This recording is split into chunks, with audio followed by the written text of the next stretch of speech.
might notice na medyo binabagalan ko para madaling mag-cut sa editing.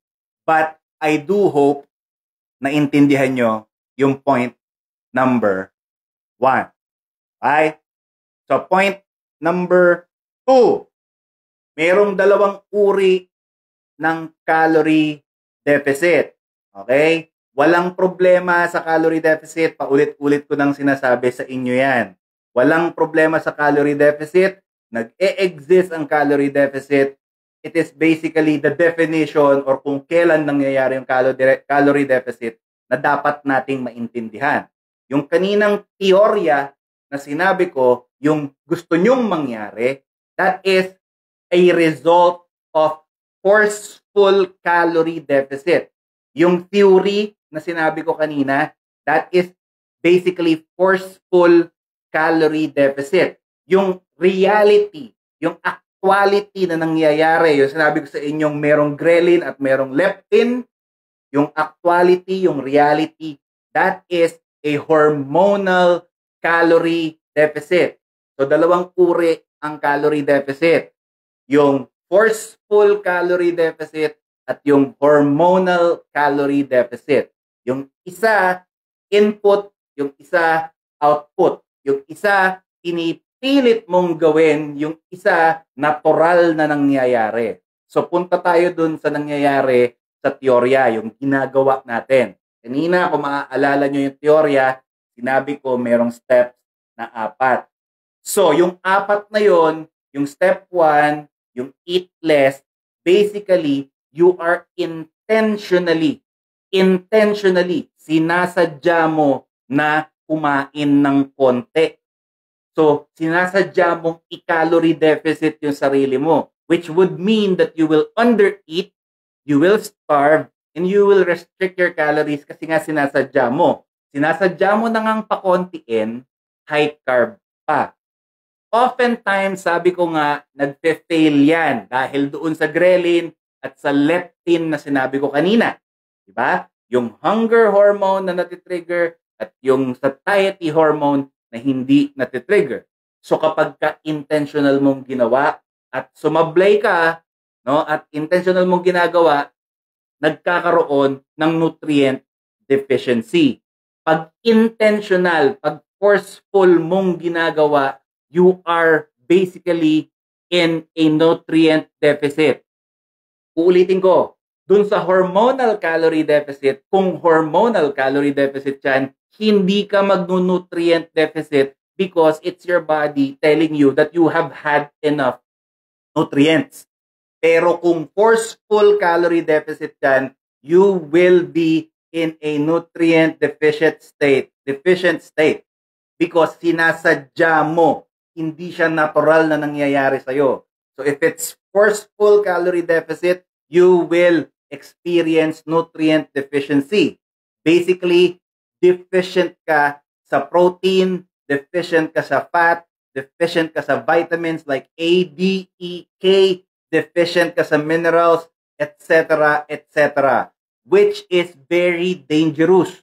If you are nutrient deficient because you are forcefully doing calorie deficit, if you are nutrient deficient, you will be experiencing a lot of metabolical dangers such as, but not limited to, hormonal imbalance. Yung mga may pikos-pikos dyan, yun, hormonal imbalance, low mood, yung mga laging anxious dyan, yung laging mga depressed dyan, laging mainit ang ulo dyan, no?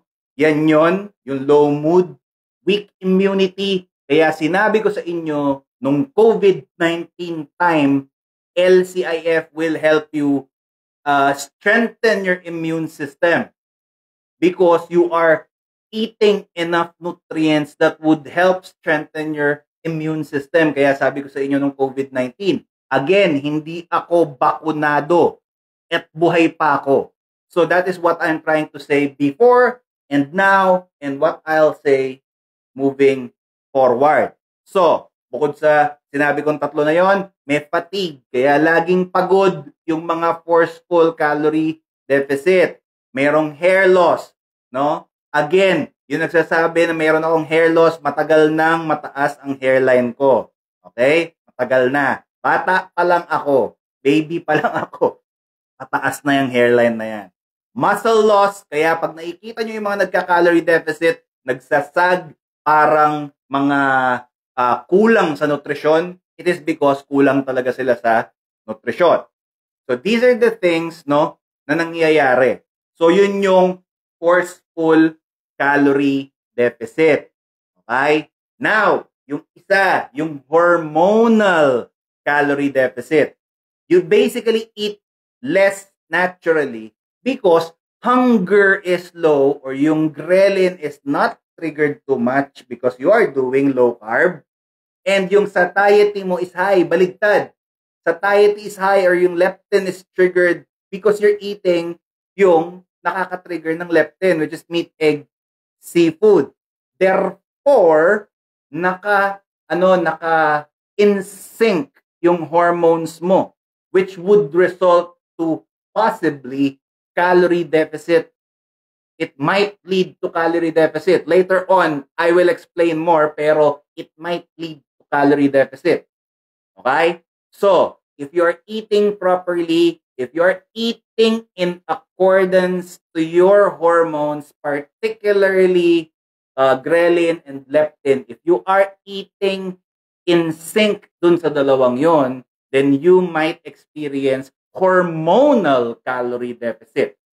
And that is the right way. Okay? It's a result.